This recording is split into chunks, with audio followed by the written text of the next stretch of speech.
Informasi lainnya, Saudara Gubernur Jawa Barat Deddy Mulyadi menanggapi kritikan terkait gerakan donasi Rp1.000 per hari yang digagasnya. KDM menegaskan gerakan itu bersifat sukarela dan tidak ada unsur pungutan wajib bagi ASN maupun masyarakat.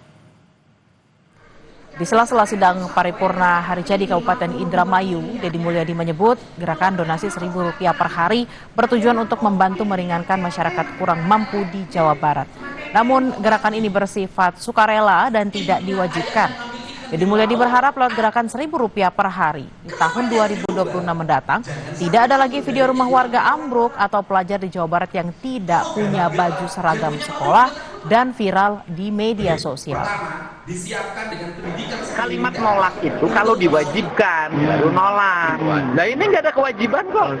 Ini ajakan bagi RT RW, bagi desa dan kelurahan, bagi Pak Bupati, Pak Wali Kota untuk bersama-sama warganya menyelesaikan problem sosial warga. Jadi di Jawa Barat bukan hanya hal baru, itu sudah berlangsung di seluruh desa dan yang sudah berlangsung itu berjalan. Ini pemahaman orang dikiranya uang itu dikumpulin oleh gubernur. Nah itu kan salah.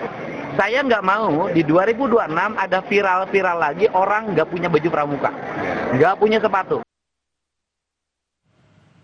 Sebelumnya, Saudara Menteri Keuangan Purbaya Yudi Sadewa angkat bicara soal kebijakan donasi Rp1.000 per hari di Jawa Barat.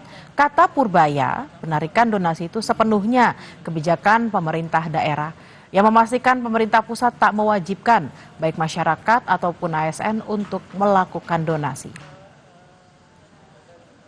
Kepada pemdanya dan terserah pada warganya, tapi dari pemerintah pusat tidak ada kewajiban untuk melakukan itu, jadi boleh aja kalau mau.